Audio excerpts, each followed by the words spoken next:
दोस्तों, government exam की तैयारी के लिए सब्सक्राइब कीजिए हमारे चैनल प्रिपरेशन अड्डा को और बेल आइकन दबाइए हमारी वीडियो सबसे पहले देखने के लिए।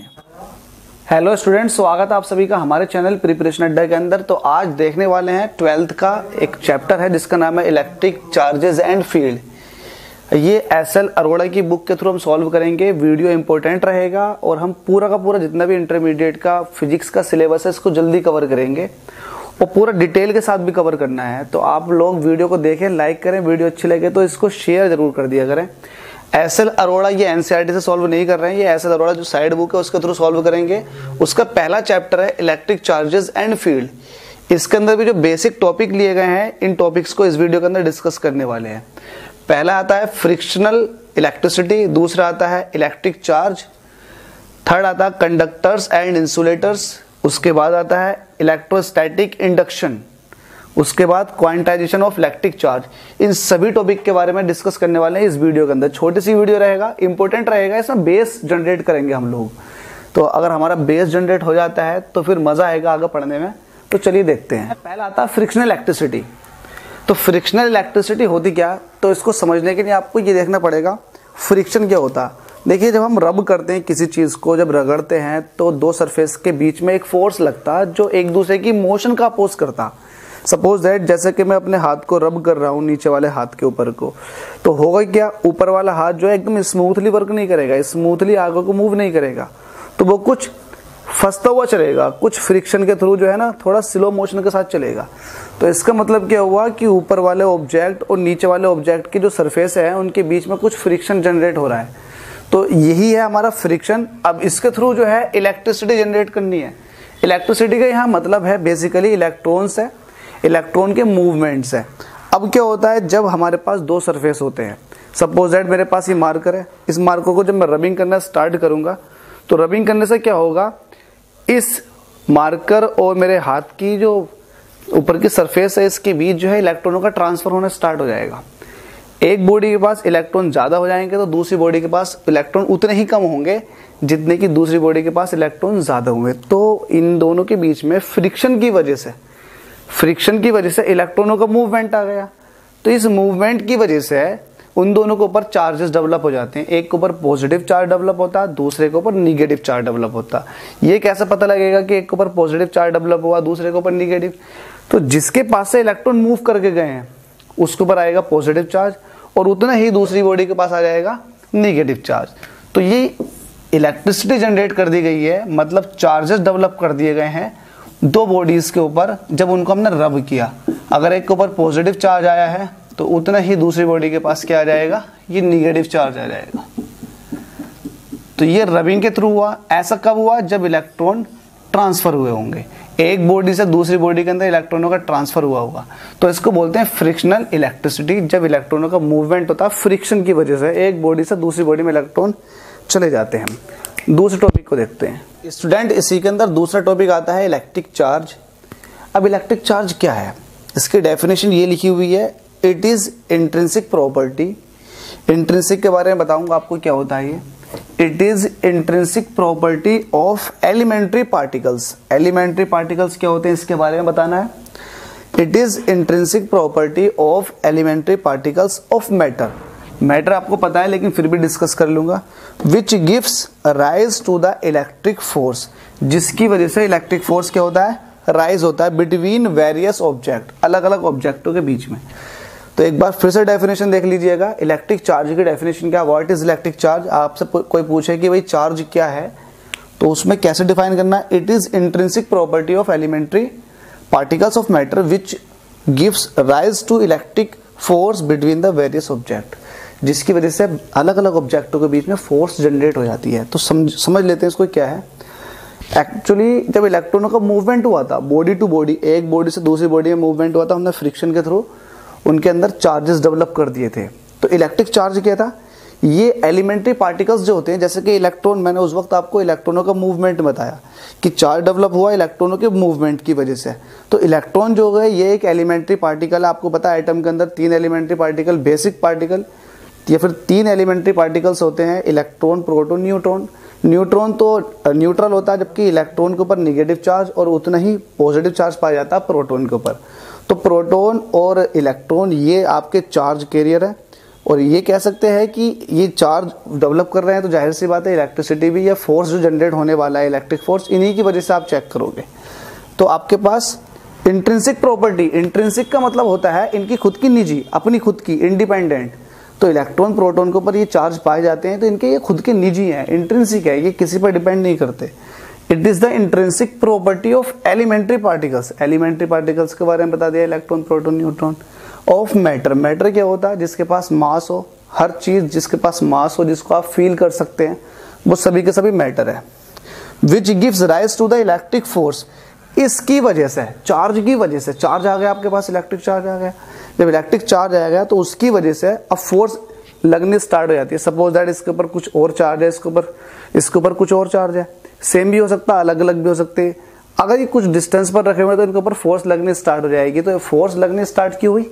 क्योंकि जितने भी हमारे पास इलेक्ट्रॉनों की कमी या इलेक्ट्रॉनों की मेजोरिटी की वजह से चार्ज डेवलप हुआ, तो उन चार्जों ने एक दूसरे पर फोर्स लगाना स्टार्ट कर दिया। तो इलेक्ट्रिक चार्ज के बारे में आपको समझ में आ गया होगा क्या है, ये खुद की जो एलिमेंट्री पार्टिकल्स होते हैं उनकी प्रॉपर्टी है और कुछ नहीं है।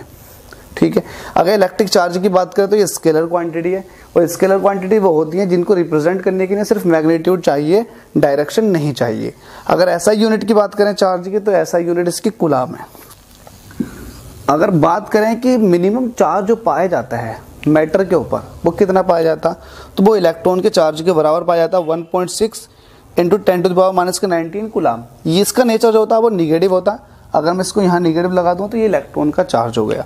तो इलेक्ट्रॉन के ऊपर चार्ज पाया जाता है वो निगेटिव नेचर का पाया जाता है। तो ये इलेक्ट्रिक चार्ज अपना दूसरा टॉपिक था। अब तीसरे टॉपिक की तरफ देखते हैं। इसके अंदर एक चीज और देख लेते हैं, जो इलेक्ट्रिक चार्जेस होते हैं उनका नेचर कैसा होता है। आपको पता लग गया कि अगर आपके पास इलेक्ट्रॉनों की कमी हुई है, तो इलेक्ट्रॉनों की कमी होने की वजह से उसके ऊपर पॉजिटिव चार्ज डेवलप हो जाती है, और अगर इलेक्ट्रॉन ज़्यादा हो चुके हैं एक बॉडी के पास, तो उसके ऊपर निगेटिव चार्ज डेवलप हो जाता है। क्यों ऐसे क्यों होता है? क्योंकि इलेक्ट्रॉन के पास निगेटिव चार्ज होगा, तो जिस बॉडी के पास इलेक्ट्रॉनों की अमाउंट ज़्यादा है, मतलब निगेटिव चार्ज ज़्यादा है इसका मतलब।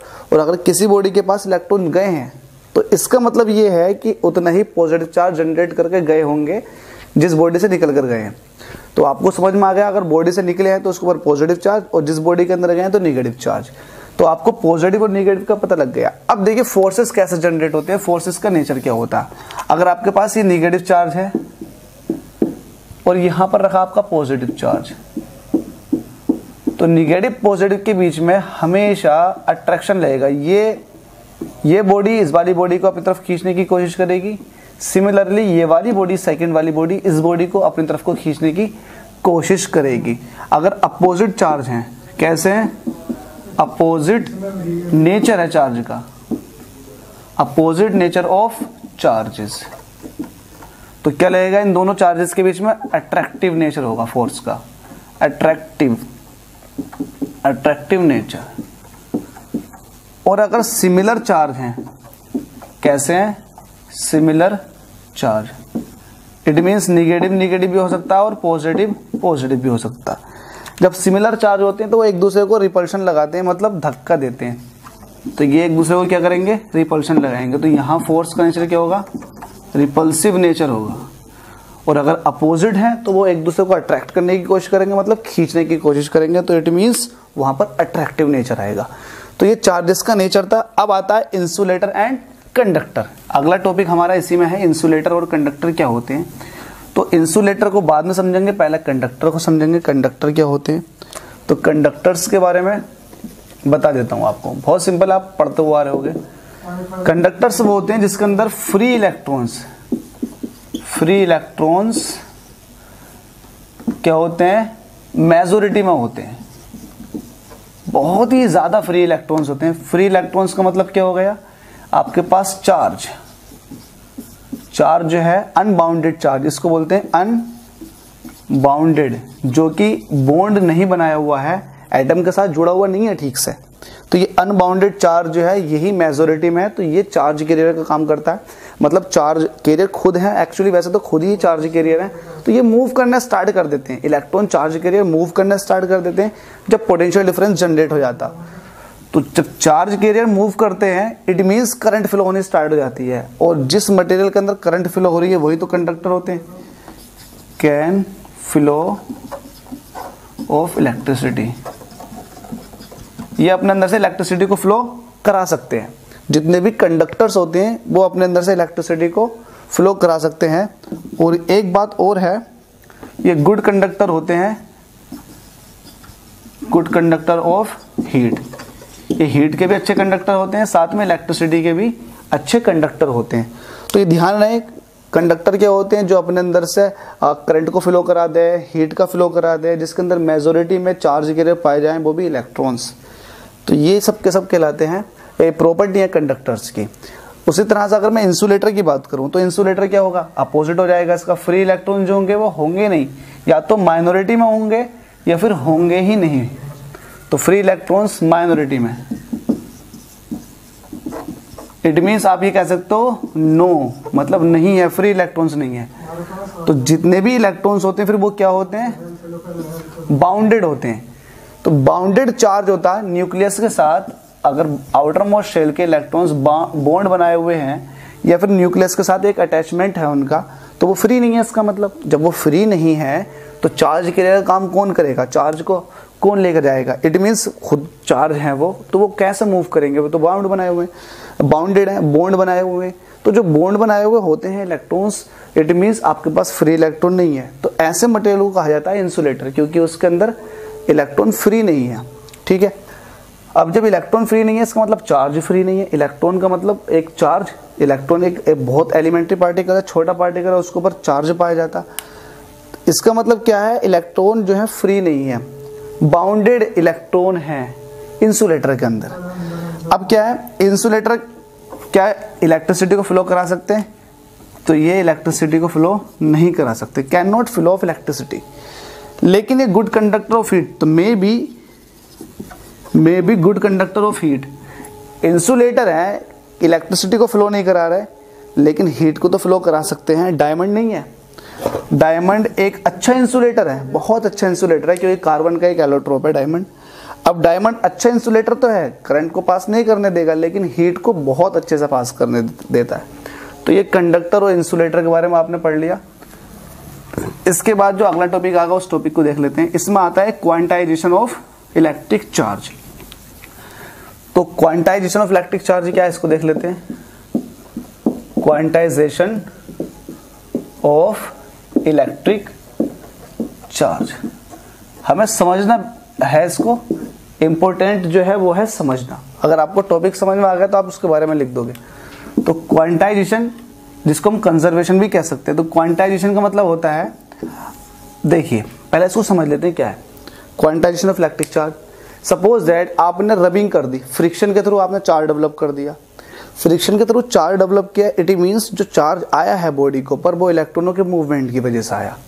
तो इसका मतलब क्या हुआ, इसका मतलब ये हुआ कि जो बॉडीज रखी हुई हैं आपके पास, एक तो वो बॉडी होगी जिसके पास इलेक्ट्रॉन गए हैं, और एक दूसरी बॉडी होगी जिसके पास उतने ही इलेक्ट्रॉन जा चुके हैं। एक के पास से गए हैं, दूसरे ने उसको एक्सेप्ट किया इलेक्ट्रॉन्स को।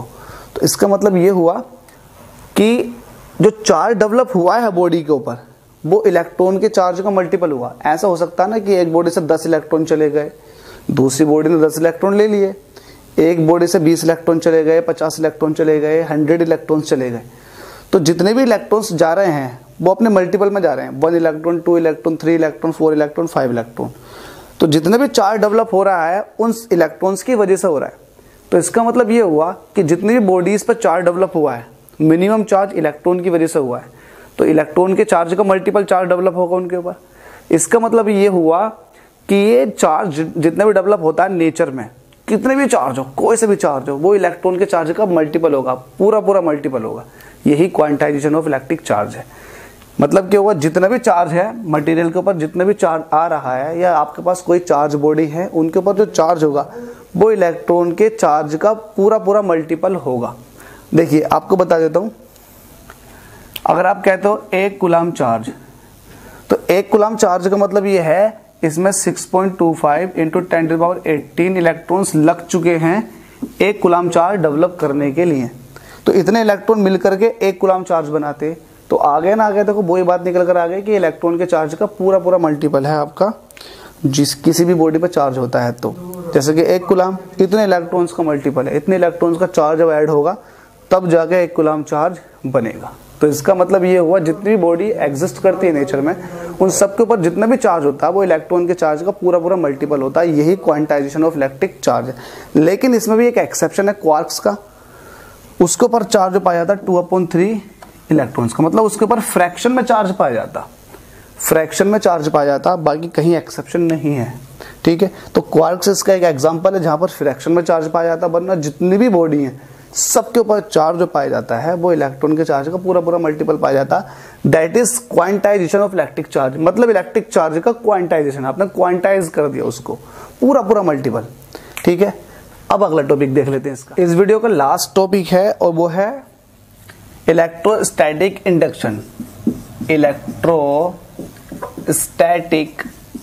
इंडक्शन, राइटिंग समझ नहीं आ रही होगी आई होप, लेकिन जल्दबाजी में लिख रहा हूं। Electrostatic induction.